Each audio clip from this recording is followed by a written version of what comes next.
Thank you, everybody, for joining us, and very much appreciate your involvement and participation. Let me just get right to the heart of what Senator Tester and I are working on. He has a constitutional amendment. I have a constitutional amendment. We're working together on these. We think this is a very good joint approach, and we very much believe that working together on these two amendments, we can resolve a lot of the campaign finance issues that have flowed from Buckley versus Vallejo in 1976. As many of you know, Buckley versus Vallejo was the opinion that said money equals speech, which is, in my opinion, completely wrong. It doesn't fit with the reality of things, and I think it shows how out of touch the Supreme Court is with the politics of the day. Really, the only way to change these Supreme Court opinions is to focus on the issue of changing the court, or getting them to change their opinion, which I think is pretty unlikely right now, or with a constitutional amendment, and that's why we're here today. What the constitutional amendment that I'm focusing on, it limits campaign finance expenditures. It grants Congress and the states the express authority to regulate and limit the raising and spending of money for political campaigns, includes the authority to regulate and limit independent expenditures like those from super PACs and corporations.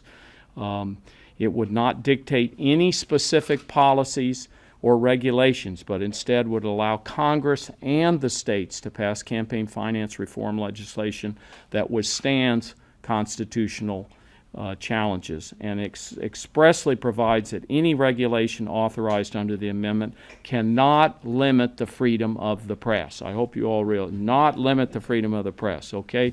It's been a bipartisan amendment over the years. Senator Bennett and I put this in 2011. He's a lead with me also on it. The bipartisanship has been shared all the way back to the 1980s. Ted Stevens, Arlen Specter, John Danforth, Thad Cochran, and John McCain have all either been on the amendment or voted for the amendment. So with that, I'm going to ask my Western colleague, the great senator from the state of Montana, to tell us about his amendment, and then we're happy to answer any questions. Thanks, John. Yeah, thank you, Tom. I very much appreciate your leadership on this issue. There's a lot of important issues we're dealing with: immigration, education, the national debt, and what these constitutional amendments deal with, and that's dark money. The impacts on our democracy is been huge. Compromise has become something that is a thing of the past. Information that's been doled out during these election processes have been absolutely overwhelming. For instance, in 2006 when I ran, there was $26 million spent on that race. In 2012, there was $47 million, much of it dark money. And that, by the way, is for 495,000 votes. That's almost $100 a vote was spent in this last election because of the dark money, because of the corporations who we don't know who they were, putting in a bunch of dough into these election cycles trying to influence them. It's not good for the Republicans, it's not good for the Democrats, but most importantly, it's not good for our democracy. So I put forth this constitutional amendment that basically says what we all know, and that is corporations are not people. Back in 1912, because of the Copper Kings, we saw Montana's government all but bought and paid for, and the people of Montana stood up back in 1912 and said enough is enough. In this last election cycle, the people of Montana once again said enough is enough, and they passed by a large margin a initiative that said we want our elected officials in Washington, D.C. to put forth a constitutional amendment that tells that corporations are not people, and that's exactly what I am doing today. What does that do? I think it ends the dark money, ends the influence, unbelievable influence out there of the dark money in these elections. I'll just say this, and this is something that you all know. Every decision that we make that's the least bit controversial impacts somebody in a negative way. And we can talk about those impacts if we know who's putting up the money. But if we don't know who's putting up the money, we can't fight back. And And I can tell you, I saw it firsthand last election cycle. And I think that thanks to folks, leadership of folks like Tom Udall, and thanks to constitutional initiatives like this one, I think we can put the elections back in the hands of people and their ideas, not corporations and their money. So with that, we'll open it up to questions. Please. Well, how do you get in a Congress where the Democrats don't have 2/3 and that Republicans control the House? How do you actually get it through Congress to even get to the states? Well, just let me say this. The Montana Republican Party had a convention here last week in Montana, and there was a good, large group of Montana Republican legislators that stood up and said, we want to end dark money, we want to end it today. Washington, D.C. needs to take their lead. This should not be a partisan issue. This should be a bipartisan issue because it's not good for the democracy. And I think that the more we talk about it, the more we put this issue out front, the more folks are going to start realizing that this isn't good for Democrats, it's not good for Republicans, it's not good for our democracy. We all need to work together to fix it. You know, building on what John said, if you look across the country, the campaign finance reform that's been done at the state level and at the local level has been very, very bipartisan, and it's growing up and out of the grassroots, and it's something that is taking hold. It hasn't hit here yet, but I think the fact that my amendment in the past had these 5 Republicans on it, either voting for it and supporting it, shows that we've got support there, and the both sides ought to be very, very concerned about where we're headed on this. If you look at an election, Senator Tester has been through it more recently than I have, an election where this money comes in and you don't know where the money's from, completely corrupts democracy and the whole connection between elected candidates and the democracy itself. So this is something that we've got to get a hold of. I'm reminded my grandfather ran for Supreme Court in Arizona in 1948, the year I was born, and he campaigned on $928. I mean, you can go back. John could pick out people in Montana. Money was not flooding the system the way it is today. And it's not having a good impact, and we have to get control of it, and that's what these 2 amendments do. What's your assessment of the prospects for any type of campaign finance legislation getting to the floor of the Senate anytime soon, before the next election, say? Is that a possibility? Well, I think we're going to see a Disclose Act vote this cycle, would be my guess. That seems to be the one that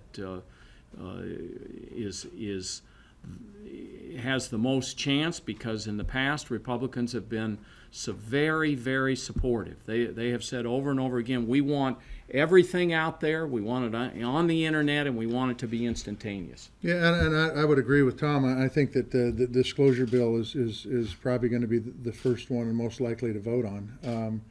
And why? Because transparency is good in government, and elections are a part of government. And so, but I think just as important is the fact that Tom is pushing for his legislation. I'm pushing for my legislation, trying to get critical mass, and it may help not only get these across the line, but the Disclose Act across the finish line, so we can get it put into place. And it's the dynamic of the 3.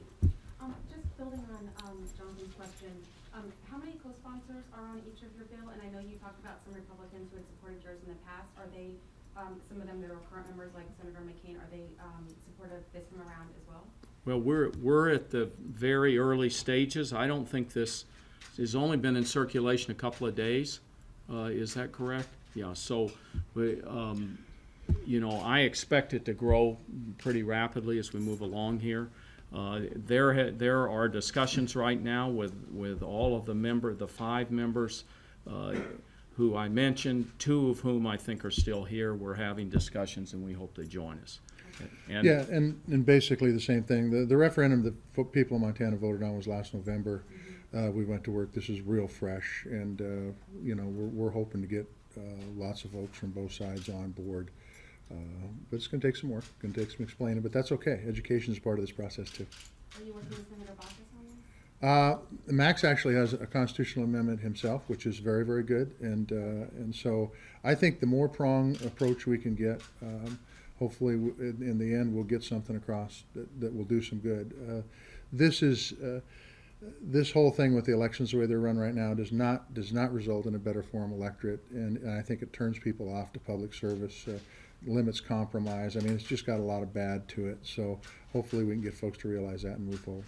Do you think it helps you when you talk to your colleagues and make your case for this amendment to be able to share your personal experience because you had such a high spending, re-election campaign? Absolutely, and it's very, very difficult to let many of my the folks I serve with understand what we went through. But myself, as well as my opponent, went through a lot of unnecessary advertising. I think the statistic I heard, and I haven't been able to confirm it, was that in Montana in the month of October, there were 50% more TV ads run in the month of October than any other Senate race ever. So, I mean, it shows you the kind of money that came in, and a lot of this money we didn't know where it came from, didn't know who was doing it, and some of it was for me and some of it was against me, but it all needs to be either transparent or get the elections back in people's hands. I think that's what's critically important. Let their voices be heard. Let their voices be heard. Senator Murkowski and Senator Wyden teamed up great, their version of the Disclose Act. Is that one of the things on the table too? Are you working with them as well on this? Absolutely. I think transparency is a big part of my brand, and we work with anybody and everybody, including Wyden and Murkowski about making government more transparent. Yeah, there are a lot of what I would call bipartisan efforts that are sprouting out there. I mean, I know that Senator McCain joined Senator Whitehouse on an effort to take up the Montana Supreme Court case to try to make sure that the Supreme Court would take a look at that. And so I think we're at the point where we need to show folks that we are headed in the right direction with these two amendments, that these are the ones to coalesce behind, and that this is going to do the job and turn the elections back over to the American people.